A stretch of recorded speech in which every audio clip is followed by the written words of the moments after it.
Bom dia, amados irmãos e amigos em Cristo Jesus, né? Que a graça e a paz do Espírito Santo, do nosso Senhor Jesus Cristo, seja sobre sua vida, seu lar e sua família. Esta manhã de terça-feira, dia 8 de julho de 2025. Eu estou falando daqui da cidade de Campo Grande e eu tenho uma mensagem do Senhor para a edificação da sua vida. A palavra de hoje se encontra na carta de Paulo aos Colossenses, capítulo de número 3, versículos 16 e 17. Diz assim a palavra do Senhor: que a palavra de Cristo habite ricamente em vocês. Instruam e aconselhem-se mutuamente em toda a sabedoria, louvando a Deus com salmos, hinos e cânticos espirituais, com gratidão no coração.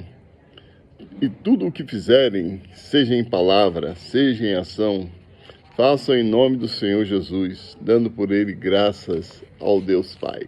Amém? Então, irmãos, a mensagem dessa manhã são virtudes que devem ser cultivadas pelo cristão. No Novo Testamento, o chamamento para o discipulado dedicado é sempre acompanhado de um chamamento para uma vida de devoção. Amém? Então, nós precisamos ter uma vida de devoção a Deus se queremos desfrutar das bênçãos dele. É como no concurso público. Se você se inscreve no concurso, se você quiser passar no concurso, ser bem sucedido no concurso, o que é que você tem que fazer? Tem que estudar, né? Ou seja, tem que devotar-se ao estudo para que possa ser capacitado para ser aprovado no concurso público. E assim também a nossa vida espiritual. Devotar-se é concentrar-se e esforçar-se para atingir um propósito, um objetivo específico. Uma vida de devoção a Cristo vai em busca do seu propósito. Qual é o propósito de uma vida de devoção a Cristo? É produzir em nós o caráter de Cristo. Hein? O Senhor deseja produzir em nós o caráter de Cristo. Quando nós produzimos em nós o caráter de Cristo, nós passamos a ter uma vida de santidade, uma vida de abençoada e uma vida próspera espiritualmente falando, tá? E, se for da vontade de Deus, materialmente também. Amém? Então, mas para isso, nós precisamos cultivar 4 elementos, e esses elementos é que sustentam o nosso culto e a nossa fé. O primeiro instrumento é a leitura e a palavra de Deus. Na segunda carta a Timóteo, tá? Segunda carta a Timóteo, capítulo de número 4, versículo de 1 a 5, diz assim: diante de Deus e de Cristo Jesus, que há de julgar vivos e mortos pela sua manifestação e pelo seu reino, peço a você, com insistência, que pregue a palavra, insista, que quer seja oportuno, quer não, corrija, repreenda, exorte, com toda paciência e doutrina, pois virá tempo em que não suportarão essa doutrina, pelo contrário, se rodearão de mestres segundo as suas próprias cobiças, como se sentindo coceira nos ouvidos. Eles se recusarão a dar ouvidos à verdade, entregando-se às fábulas. Mas você, seja sóbrio em todas as coisas, suporte as aflições, faça o trabalho de um evangelista, cumpra plenamente o seu ministério. Amém? Então, irmãos, a leitura e pregação e estudo da palavra de Deus hoje deve expor e esclarecer o texto bíblico numa linguagem contemporânea para a realidade atual do mundo. Nós vivemos num mundo muito complicado, cheio de violência, cheio de mentira, de corrupção, de miséria. Então nós temos que expor e esclarecer o texto bíblico à luz dessa realidade, para que as pessoas possam compreender que todo o poder emana de Deus, toda boa dádiva procede do trono de Deus, e se nós quisermos ser bem-sucedidos, nós temos que nos devotarmos ao Senhor Jesus Cristo. Para o teólogo John Stott, escritor de vários livros, para ele a adoração a Deus que seja aceitável é impossível sem a pregação da palavra. Amém? Por isso é que nós estamos pregando a palavra do Senhor, insistimos em pregar a palavra do Senhor. E é por isso também que o inimigo, né, usa as autoridades, até mesmo as autoridades constituídas, para impedir a pregação do Evangelho, porque a pregação do Evangelho, ela liberta o homem, né, do pecado. Amém? Então, esse é o primeiro elemento, a leitura, pregação e estudo da palavra. O segundo elemento, né, necessário é a oração. Né? A oração, 1 Timóteo capítulo 2, versículo 8. Hein? 1 Timóteo capítulo 2, versículo 8 diz assim: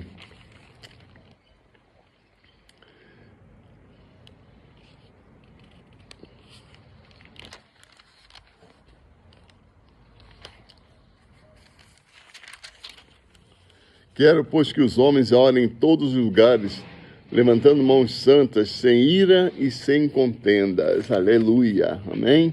Ora, as orações, irmãos, elas podem ser de adoração, de invocação, de confissão, de petição, de agradecimento ou de intercessão. Orar levantando as mãos santas, né, era um costume entre judeus e mesmo entre pagãos. As mãos eram erguidas e abertas em direção ao céu, como uma pessoa estivesse se rendendo, né?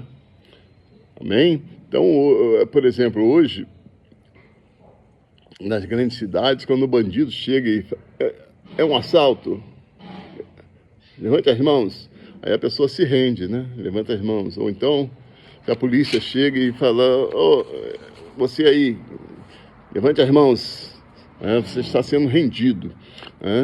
É isso de forma obrigatória, de forma compulsória. O render-se a Deus é algo voluntário. Assim devemos proceder também, render-se a Jesus Cristo como nosso Salvador e Senhor, mas isso de uma forma voluntária. Quando nós nos rendemos ao Senhor, nós passamos a desfrutar, né, das bênçãos de Deus. Quando nós nos rendemos, né, ao Senhor, nós passamos, né, a viver em novidade de vida. E Deus quer transformar nossas vidas. E para isso nós precisamos nos render ao seu amor, à sua graça, à sua misericórdia. Amém? Lá em Filipenses capítulo 4, versículo 6, tá? Filipenses 4, 6, a palavra assim nos diz, tá? Aleluia. Vamos lá. Filipenses capítulo 4, versículo 6. Diz assim: não fiquem preocupados com coisa alguma, mas em tudo sejam conhecidos diante de Deus os pedidos de vocês, pelas orações e pela súplica com ações de graça. Amém? Então, o desejo de Deus é que nós venhamos até Ele, né, e falemos com Ele, conversemos com eles e vamos expor, e que venhamos expor as nossas lutas, as nossas anseios, os nossos sonhos, os nossos projetos, né? Tudo aquilo que faz parte da nossa vida, nós precisamos conversar com o Senhor e entregar nas mãos dele, né? E nós fazemos isso através da oração, né? E é interessante que nessa passagem de Filipenses, no final do versículo, diz para a gente fazer tudo isso com ações de graças. O que é isso? O Senhor já quer que você, ao terminar de orar, e expor para Ele os seus anseios, seus sonhos, seus projetos, você já ore agradecendo, como se já tivesse recebido. Isso é agradável ao Senhor, né? E com certeza o Senhor vai, por sua infinita graça e misericórdia, atender o clamor dos nossos corações, dos nossos lábios. Amém? Por isso, mas isso só se faz conhecido diante de Deus por meio das orações. Em terceiro lugar, precisamos ter uma vida, né, de louvor, né? Ou seja, entoar hinos e cânticos espirituais ao Senhor. Efésios capítulo 5, versículo 18 ao 20, assim nos fala: não se embriaguem com vinho, pois isso leva à devassidão, mas deixe-se encher do Espírito, falando entre vocês com salmos, hinos e cânticos espirituais, cantando e louvando com o coração ao Senhor, dando sempre graças por tudo a nosso Deus e Pai, em nome do nosso Senhor Jesus Cristo. Amém?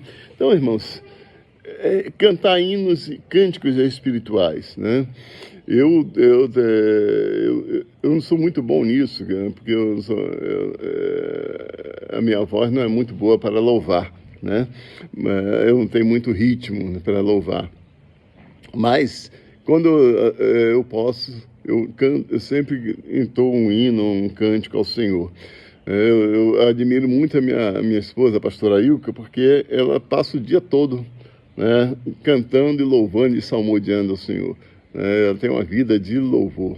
Um vizinho nosso, inclusive, lá da igreja, o irmão César, ele deu testemunho lá falando que, nossa, aquela irmã que está daqui da igreja, que mora lá do lado da minha casa, ela passa o dia todo louvando e adorando ao Senhor, né? Porque ele estava aqui na obra dele e a Ilka, né? A Ilka, ela louva, cozinhando, passando, lavando, limpando a casa, ela sempre louvando e adorando ao Senhor. A música cristã, irmãos, então, deve conter verdades bíblicas em suas linhas para que seja um discurso legítimo, né? E fomente a verdadeira adoração. Tá? A adoração em forma de música, ela contém salmos, que são poemas, né, em forma de canção. Ela tem hinos, né, que são poemas humanamente inspirados em cânticos. Um maior exemplo disso é uma harpa cristã, né? Você vê quantos hinos ali, né, quase 1000 hinos, né, que foram escritos, né, foram escritos por pessoas, né, inspiradas pelo Espírito Santo. E são hinos que, mesmo diante dos séculos, dos anos e dos séculos, eles não perdem a sua atualidade, né, e são sempre inspirados.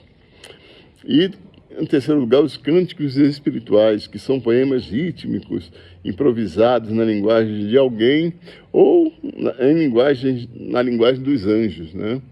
Eu já vi muitas pessoas louvando ao Senhor, né, na língua dos anjos. É algo, às vezes, maravilhoso de se assistir. Em quarto lugar, irmãos, nós temos, né, o quarto instrumento, que é exercitar o serviço mútuo. Aqui a coisa começa a complicar mais um pouquinho, porque as pessoas, elas foram muito mal acostumadas, pensando que servir ao Senhor, né, é só receber bênçãos, né? É só desfrutar das bênçãos do Senhor, tá? Mas eu quero mostrar para os irmãos hoje que servir ao Senhor é primariamente, né, um serviço. É um serviço que eu presto aos meus irmãos, aos demais irmãos e às pessoas. Aqui em Atos dos Apóstolos, capítulo 2, versículo 44 em diante, diz assim: todos os que criam estavam juntos e tinham tudo em comum. Vendiam as suas propriedades e bens, distribuindo o produto entre todos, à medida que alguém tinha necessidade. Diariamente perseveravam unânimes no templo e partiam o pão de casa em casa, e tomavam as suas refeições com alegria e singeleza de coração, louvando a Deus e cantando com simpatia e contando com a simpatia de todo o povo. Enquanto isso, o Senhor lhes acrescentava dia a dia os que iam sendo salvos. Amém? Então, a igreja primitiva tinha essa característica, irmãos, de uns ajudando aos outros, ministrando aos outros, né, apoiando aos outros. E assim deve ser a igreja nos dias atuais, né? Um serviço mútuo, uns para com os outros, irmãos. Na Bíblia, culto é serviço, é algo que fazemos para os outros. Primariamente, o culto cristão é um ato divino, em resposta ao favor generoso de Deus que nos foi concedido por meio de Jesus Cristo. Por que nós devemos adorar o Senhor? Porque Ele nos deu, né? Ele nos deu amor, saúde, paz, alegria, salvação, provisão diária e também a vida eterna. À medida que corretamente motivados, passamos a servir ao nosso próximo, né, que é servir a Deus de forma indireta. Eu não tenho como pagar a Deus, né, o preço da minha salvação. Nem que se eu juntasse todo o dinheiro que existe no mundo, eu teria condições de pagar pela minha salvação. A maneira que eu posso fazer isso, de amenizar essa situação, é servindo ao meu próximo, ajudando ao meu próximo nas suas fraquezas, nas suas debilidades. Aquele que cair, a gente dá a mão para levantar. Aquele que tiver necessidade de alimentos, estando em nossas mãos ajudar, nós vamos lá, ajudamos, né, e etc. Tá? Então, servir ao próximo. Né? E hoje, uma das maiores armas que nós temos para servir a Deus, servindo indiretamente por meio do nosso próximo, é o trabalho de evangelismo. Né? Muitos irmãos, inclusive da própria igreja, ainda não entenderam a importância de evangelizar. Né? Evangelizar é a missão que o Senhor Jesus ordenou que nós fizéssemos. A palavra lá em Mateus 28, 18 diz: ide, portanto, Mateus 28, 19, ide, portanto, fazei discípulos de todas as nações, batizando-os em nome do Pai, do Filho e do Espírito Santo, e eis que estou convosco todos os dias até a consumação do século. O ide é uma ordem imperativa do Senhor, não é uma opção para o crente, é uma ordem do Senhor que deve ser cumprida. Então, nós precisamos, nos motivar para servir ao nosso próximo através do evangelismo. Amém? Tudo em nosso culto deve nos conduzir a um conhecimento mais profundo de Deus. O ministério é essencialmente serviço. Portanto, primariamente somos servos da palavra de Deus, compartilhando a sua mensagem com ousadia e com coragem. Devemos honrar a palavra de Deus, defendendo-a incansavelmente, tendo cuidado de comunicar a sua verdade com precisão absoluta. Assim estaremos no centro da vontade de Deus e teremos nossas necessidades supridas pelo Senhor, como nos garante a sua palavra. Amém? Então, nessa manhã, irmãos, vamos estar orando neste momento, agradecendo ao Senhor por essa palavra, mas eu queria enfatizar para que a chama do amor ao próximo, através do evangelismo, ele venha arder no coração de cada um dos meus irmãos que estarão me ouvindo nesta manhã. Nós precisamos, irmãos, fazer com que a chama do Espírito Santo venha arder nos nossos corações pelas almas perdidas. Muitas e muitas pessoas estão vagando neste mundo em direção ao inferno, em direção à destruição. E talvez nós sejamos a única esperança para a vida dessa pessoa. Talvez Deus queira usar a sua vida para transformar a vida dessa pessoa que está caminhando para o inferno. Não se omita, não se omita. Junte-se a nós, vamos evangelizar esse bairro de Tiradentes, vamos evangelizar essa cidade, vamos evangelizar essa nação. Deus conta comigo e com você. Ele fala que se nós nos calarmos, as pedras clamarão. Então, irmãos, olha a responsabilidade que eu e você temos com a evangelização. Permita que a chama do Espírito Santo, que a chama do amor pelo seu semelhante venha arder em seu coração. E junte-se a nós e vamos evangelizar esta cidade, para a glória e louvor do nome de Jesus. Pai, em nome de Jesus, eu louvo, glorifico e exalto o teu nome nesta manhã, na beleza da sua santidade, porque somente tu tem a palavra de vida e de vitória para nossas vidas.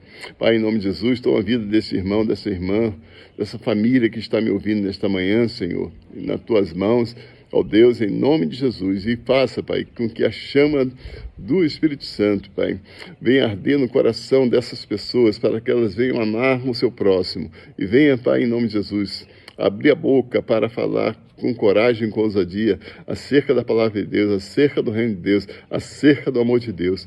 para que vidas venham a ser alcançadas e vidas venham a ser transportadas do reino das trevas para o reino da luz, obtendo a salvação por meio do nosso Senhor Jesus Cristo, e que nós venhamos ser instrumentos fiéis desta obra que o Senhor deseja realizar neste bairro, nesta cidade, nesta nação.